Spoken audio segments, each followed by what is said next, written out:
Olá, pessoal! Tudo bem com vocês? Espero que todos estejam bem, meus queridos. Aqui é a professora Andréa Santos, de Língua Portuguesa. E conforme o combinado lá no nosso roteiro de estudos, hoje nós iremos fazer a correção dos exercícios de casa, atividades propostas. Vamos lá? Todos comigo? Capítulo 15, página 10. Vamos lá? Atividades propostas, ok? Bom, pessoal, aqui nós temos na primeira questão, né? O enunciado diz assim, uma questão da FUVEST. E o enunciado diz assim: indique o objeto direto do verbo destacado adiante. Abram aspas. Fui dizer à minha mãe que a escrava é que estragara o doce. Fecham aspas. Memórias Póstumas de Brás Cubas, de Machado de Assis. Bom, aqui destacou-se, né, o verbo dizer, ok? Bem, ele quer que indique o objeto direto desse verbo que está destacado, né? Desse verbo que está em destaque. Então, a resposta do número 1 ficou assim. O objeto direto do verbo dizer é constituído pela oração subordinada substantiva, abram aspas, que a escrava é que estragara o doce, fecham aspas. Essa é a resposta do número 1. Vamos agora para o número 2.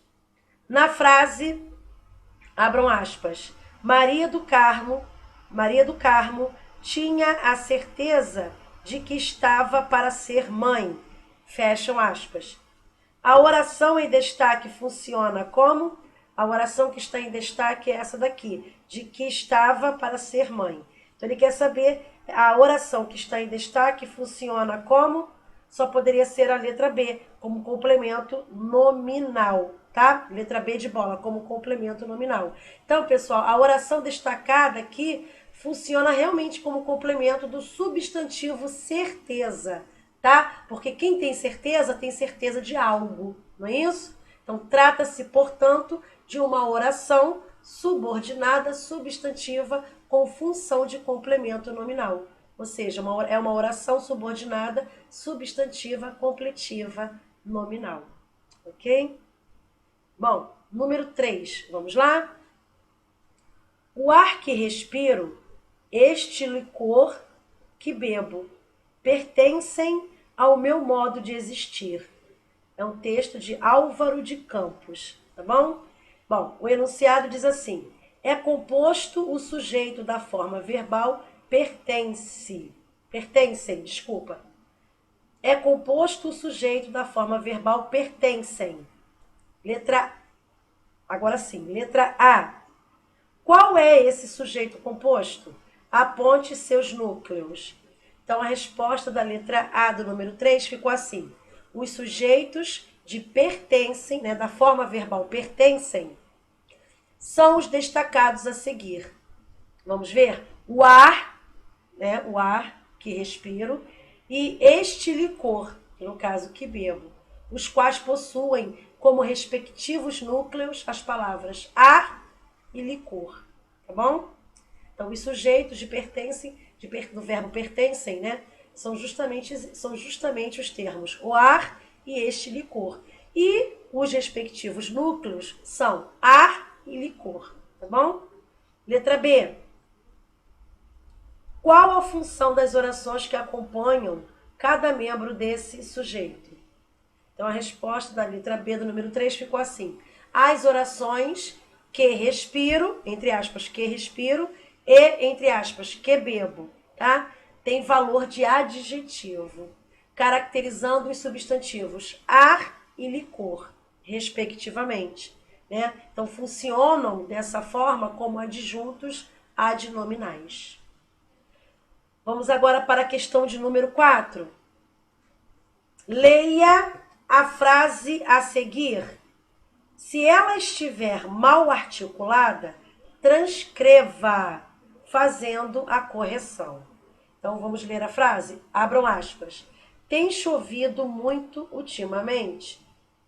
Por causa da chuva, ocasiona muitos acidentes na estrada. Fecham aspas.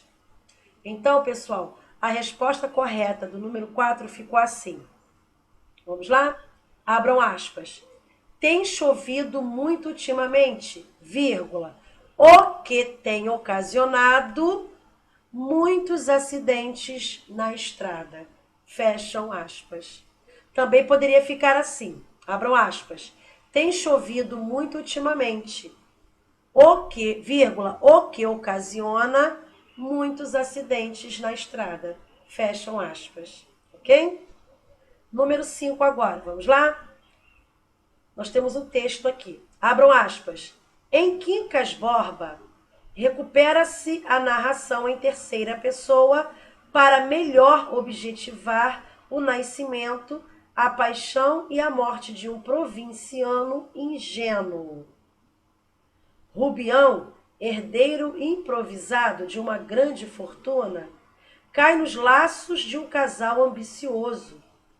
A mulher, a ambígua Sofia, vendo-o rico e desfrutável, dá-lhe esperanças, mas se abstém cautelosamente de realizá-las ao perceber no apaixonado, traços de crescente loucura. Fecham aspas. Bem, o enunciado diz assim: as 3 orações destacadas denotam circunstâncias que indicam, respectivamente... Bom, então aqui ele está se referindo às 3 orações que estão destacadas no texto. São elas: para melhor objetivar o nascimento, a paixão e a morte de um provinciano ingênuo. E depois a segunda: vendo rico e desfrutável. E a terceira oração: ao perceber no apaixonado traços de crescente loucura.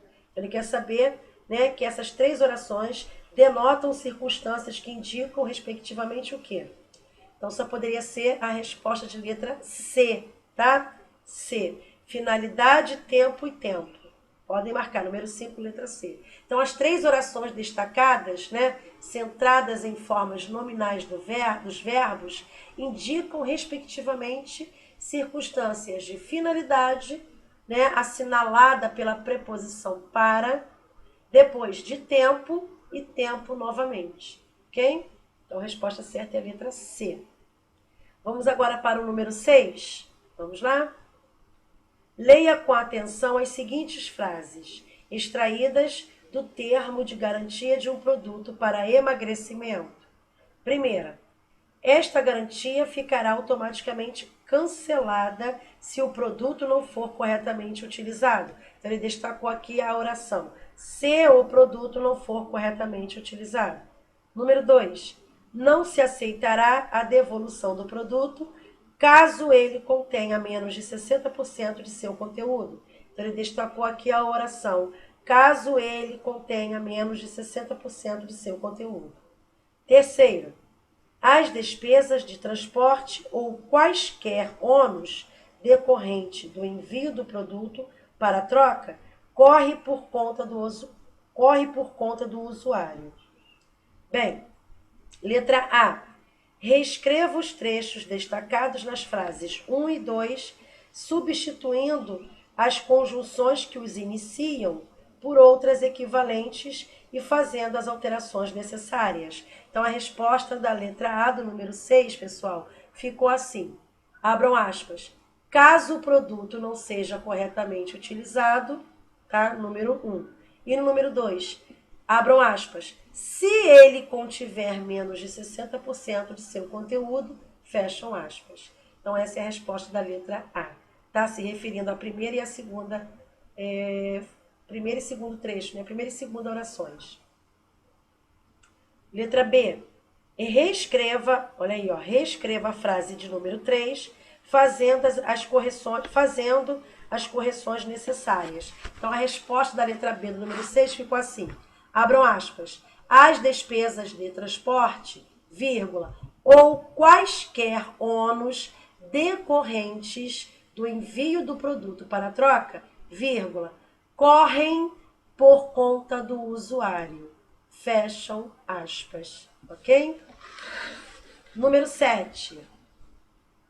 Os narradores, embora de espaços diferentes, escolas rurais escolas de favelas, escolas de grandes e pequenas cidades, contam em uníssono a história da educação paulista, mas que não é diferente da educação gaúcha, potiguar ou matogrossense.